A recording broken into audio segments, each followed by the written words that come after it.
On my way home from work, I noticed a gas station that shouldn't be there. I had driven home this way hundreds of times, and there was never a gas station there before. I nudged my best friend Adam, who I carpooled with, and he woke up immediately. What? He said groggily, and I slowed the car down, pointing my finger. That gas station does not belong there, I said, pointing. Yeah, I guess not, he said, and prepared to go back to sleep. I nudged him again. Let's go check it out, it says 24 hours on it, I said. He yawned, then nodded his head. Okay, sure, if it'll make you leave me alone so I can get some sleep, I'll go check it out with you, he said, feeling around his pockets for some tobacco. I'm not sure what your hard-on is for it, though. It's just a freaking gas station. He always hand-rolled his own cigarettes on the spot, even putting a little menthol filter into the rolling paper. He lit up the Turkish tobacco, waking up instantly as the sweet smell of it drifted through the car. It's a gas station that wasn't there yesterday, I pointed out. How the hell did it go up so fast? That's not even physically possible. Clearly it is because it's there, he pointed out. I pulled into the parking lot, looking at the sign, Sets 24-hour service, it simply read. The bright fluorescent lights flickered as we pulled up to a pump and got out, Adam grabbing his nearly empty backpack and putting it on without thinking, then grabbing his keys with a detachable pepper spray canister, his lighter, and some tobacco. Something skittered behind the gas station just out of reach of the lights, and a sudden smell of sulfur and rotting meat wafted over us, making me gag. Oh, bro, Adam said, covering his mouth and nose with his hand. That is just terrible. I nodded, putting my face in the crook of my elbow, trying not to breathe in the disgusting fumes. We both walked quickly towards the door, opening it and going inside. Instantly, the smell was gone. As the door closed behind me, I realized this was not a normal gas station. Row after row of mannequin heads were lined up in the aisles in front of me, as if they were all for sale. Some of them looked like they had actual human eyes inserted into the plastic, bits of blood and gore still dribbling down them from the eyes. One had its mouth open, a bloody tongue inserted into the silently screaming statue. Whoa, that is awesome, Adam said, pointing to the mannequins as if they were Halloween decorations. I grabbed his arm. I think we need to get out of here, I said, a rising sense of trepidation setting off alarm bells in my head. It's just decorations, man, Adam said, laughing. Clearly this is some sort of Halloween store or something, kind of out of season though. He shrugged. I shook my head and tried backing up towards the door. Turning around, I realized it had locked behind us. I tried pulling with all my might, looking for any locks or buttons near it, but there was nothing. It had metal bar after metal bar crisscrossing it vertically and horizontally as if to keep vandals out or to keep unwilling hostages in. We're locked in, I said simply, my voice quavering. This isn't right, Adam. We need to get out of here. The panic in my voice seemed to wake him up to our situation, but he still tried to pretend like this was just a normal store. We just need to find someone who works here, he said calmly. They probably locked it by mistake. We both began looking around, and I realized that the store looked much larger on the inside than it did from the outside. There, he said, pointing to a glass case on the far side of the store. A man stood there with dark, nearly black eyes staring at us from inside the bulletproof glass partition. We walked over. I noticed row after row of horrors on our way. One aisle had what looked like medieval torture devices, all dripping blood and covered in gore. I even saw what looked like intestines wrapped around some metal spikes with a handle to turn the metal and apparently draw the intestines out of someone's body. The next row was taxidermied animals. At least at first, there were foxes, cats, dogs, and beavers, all frozen in ferocious positions, their eyes wild and their teeth bared. As I looked down, I saw the bodies of frozen children in eternal screams of horror, still wearing their dresses or little suits. The heads of men and women were also taxidermied and set side by side on the aisles, all cast with different expressions, some of them smiling, some shrieking, some just staring blankly ahead with dull eyes. I stopped looking down the aisles after that. May I help you? the clerk said through the holes in the plastic as we neared. His dead eyes stared at Adam before flicking over to me. "I think we're locked in," I said, my voice trembling. The man's eyes never left mine. I looked down at my hands. "The only way out," he said, "is further in."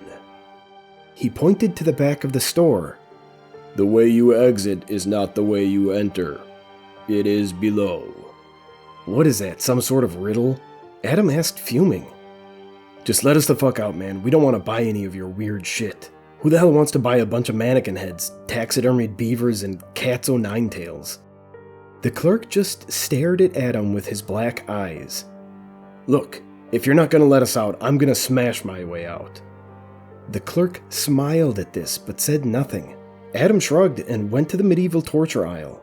I found it odd that they sold all these random, horrifying objects, but I didn't see any food, snacks, or drinks in the entire gas station. Perhaps those were all further ahead in some spot we hadn't discovered yet. Adam grabbed a mace, a thick piece of polished wood with a spiked metal ball on the end.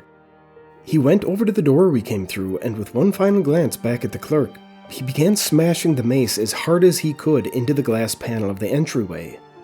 He quickly found out that it was made of some sort of shatterproof plexiglass material. The first swing reverberated painfully back into his arm, causing him to nearly drop the mace. Then he moved over to the windows and tried smashing those out, with the same pitiful result. I checked my phone for service to see if I could call the police, but all of the metal and bulletproof glass apparently affected the signal. I had zero cell reception inside the station. It looked more and more like we had to play the clerk's little game. We would have to go deeper inside to find a way out, as he told us. I was quickly regretting ever stepping foot in this bizarre place. Adam massaged his right arm painfully, the shockwaves from hitting the unbreakable glass having clearly caused some minor aches, but he still held the mace in one hand. "You had better grab a weapon too," Adam said to me, his eyes serious, his normal joking manner totally dissipated. "We have no idea what this place is, but I think it's better safe than sorry." I nodded, going to the medieval torture instruments and weapon aisle, picking up a scimitar. The curved sword felt somehow comfortable in my hand. The weight of the metal blade perfectly balanced. I gave it a few practice swings, then turned back to him. "Well, let's go," I said. We began walking down an aisle with books wrapped in some white, leathery substance that looked suspiciously like human skin. I eyed them with distaste as we passed. I saw the Necronomicon, the Shadows of Solomon, the Malleus Maleficarum, the Wiccan Book of Shadows, and many other tomes I didn't recognize. Some weren't even written in the Latin alphabet, but looked as if they had Tibetan or Sanskrit titles instead. Adam stopped, grabbing a huge grimoire that had caught his attention. On the front, it simply read, "The Angel of Death," in huge silver letters. The book itself was shiny and black, like a poisonous snake. A blood-red eye stared out from the bottom of it, and I saw it dripping blood continuously, as if the book itself was crying. He tucked it into his backpack. "What are we gonna do with that?" I asked nervously. He shrugged. "My gut told me to take it. I don't know why. Maybe if we stop, I can look at it closer." As we neared the back of the massive store, which was bigger than any department store I had ever been in, I began smelling rotting meat and sulfur again. I looked around warily. "You got your game face on, bro?" Adam asked me, also smelling the nauseating mixture. I nodded grimly. We both had our medieval weapons out and ready to swing at anything that came near us, but nothing attacked. Instead, we saw a black silhouette in the back next to a flight of stairs leading downwards. As we got closer, the features on the silhouette became clearer. It stood over 10 feet tall, nearly scraping its head on the ceiling. It had shimmering reptilian skin with dark red claws on its hands and feet, but its most distinctive feature was its eyes. They glowed like embers, brightening and dimming with every passing second as the creature stared down at us. Its hairless face had tiny slits for its nose and ears, and a lipless black mouth that formed a perfectly straight line. Adam went first, looking up at the creature suspiciously. "This is the way, friends." It said to us in a guttural, cracking voice, gesturing with a clawed hand to the stairway. I will see you again further in the space where the light grows cold and distant. My name is Set, and I greet all the fighters up above. As above, so below. As he spoke, he began to walk backwards and faded into the wall until only his glowing ember eyes remained, watching our every move. Adam went first, walking very softly and giving furtive glances to the eyes seemingly embedded into the wall. I walked behind. The stairway smelled musty and ancient, reminding me of the times I had visited the catacombs in Paris, and it descended for what looked like dozens of stories, tiny cramped steps disappearing into the dark below. We used our cell phones for light, going slow so as to not slip. It would be a very long and likely lethal fall to the bottom. The lower we went, the colder it became until I could see my breath in the dim light of the phone. There was no handrail or anything to grab if I slipped. The wall was smooth sandstone, and as we went lower, many of the stairs were crumbling. My fear of heights made me start to hyperventilate until Adam turned and calmed me down. "Just focus on one step at a time," he said.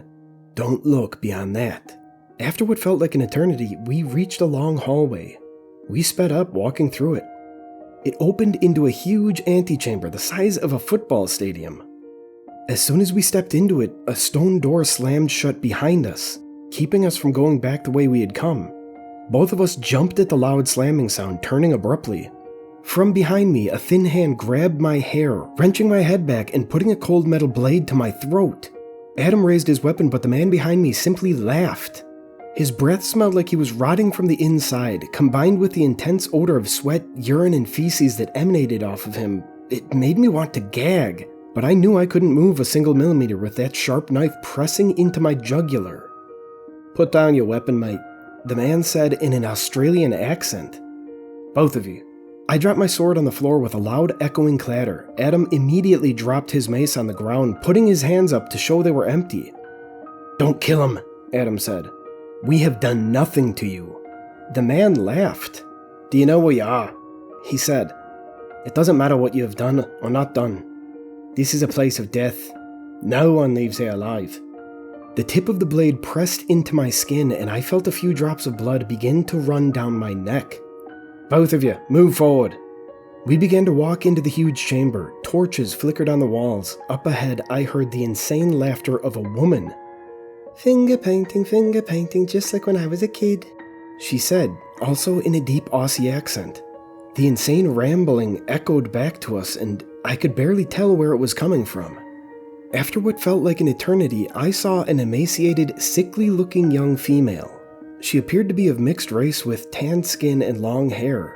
She wore the remnants of rags on her thin body.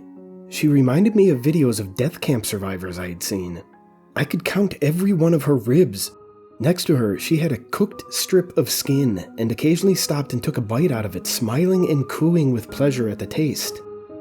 "Long pork," she whispered, then laughed. The smell of rotting flesh was overwhelming. It was so thick I felt I could taste it. I could see the bodies strewn around her. She had cut off the fingers and was using the thick, clotting blood to attach them to the stone walls. I saw dozens of fingers forming random patterns all up and down the wall. Some of them were so old the skin was falling off, the nails having turned black or purple from the inevitable decay. "We got some fresh meat, baby girl," the man said with an insane laugh. The woman turned to look at us, and I could see in her eyes that she was totally insane as well. She barely focused on anything for more than a second. Her eyes were flitting around randomly as if she was seeing things moving all around us that weren't there. The bodies around her had been stripped of skin and flesh, and it seemed clear that they had been eating pieces from all of them. The waves of nausea and sickness in my stomach only grew worse. Then, out of nowhere, what sounded like a tornado siren began to sound. I felt the knife loosen slightly around my throat, and the woman looked up, shrieking in horror. No, not again," she said. Adam noticed the distraction, his eyes meeting mine. He nodded, reaching down into his pocket. "Down!" Adam shrieked, and I grabbed the man's hand, forcing it further away from my throat with all my strength, then fell to the floor. At the same instant, Adam took out the police mace from his pocket and began spraying it in a concentrated stream into the insane Aussie's face. The lunatic screamed and fell, dropping the knife as I crawled away over the disgusting clotted blood and pieces of gore lining the floor. Within a space of seconds, my clothes and skin were covered. I gagged, trying not to throw up. The woman ran over to the man, trying to pull him up. "They're coming, they're coming!" she said, but he was in such bad pain that he couldn't even open his eyes, less likely to run from whatever horrors existed at these lower levels. Adam wrenched the knife from the man's hand, kicking him in the face a few times for good measure, then turned to the woman. She barely weighed 100 pounds from the look of her, and it wasn't hard to overpower her. He put the knife up to her back. "Lead us out of here, nutjob," he said to her, and she began screaming. No time, we can't leave my daddy." She wept, the tears forming lines between the dirt and gore caking her face. Adam stuck the knife into the skin of her back for good measure, and she yelped. "Lead us out of here or you'll be dead," he said. She nodded, her crying stopping abruptly. Then she pointed to a small opening in the wall further down, past the pile of bodies that surrounded her. Adam let her go and she began to run, both of us closely following. I heard a cacophony of fluttering wings and saw what looked like huge dragonflies descending from further down the chamber. All three of us ran into the opening just as they passed us by, the swarm focusing on the crying man as he tried to get to his feet and follow us. With the scream that sounded like somebody being burned alive, I heard them swarm all over his body. A few of the dragonfly-like beasts followed us down the tunnel, and I felt a stinging sensation, like burning fire, as one bit me on the back of the neck. I slapped at it, feeling a stinger hit my hand directly in the center of my left palm. It began to swell, and it took everything I had in me to not scream. I grabbed the thing and pulled it out in front of me, and with a horror, I realized it had a tiny, human-like face on it.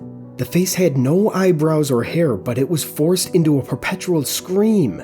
I threw it on the ground and stomped on it. "Run!"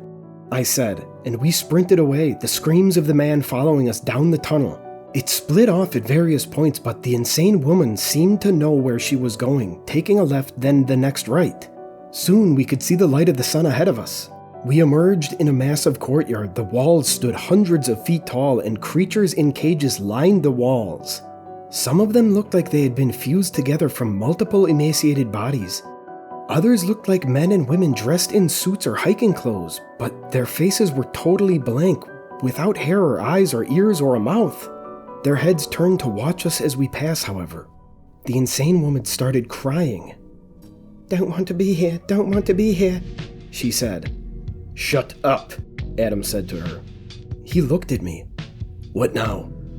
I pulled out my phone and tried calling the police. There was no ability to call or text, but an open Wi-Fi network came through reading, "Set's full service station." I tried to open up websites for the FBI or police agencies to call for help, but they were all blocked. Yet I was able to access this site, and so I started writing up my story. I know there's only one way out, and it's further in. That is, if Set wasn't lying to us.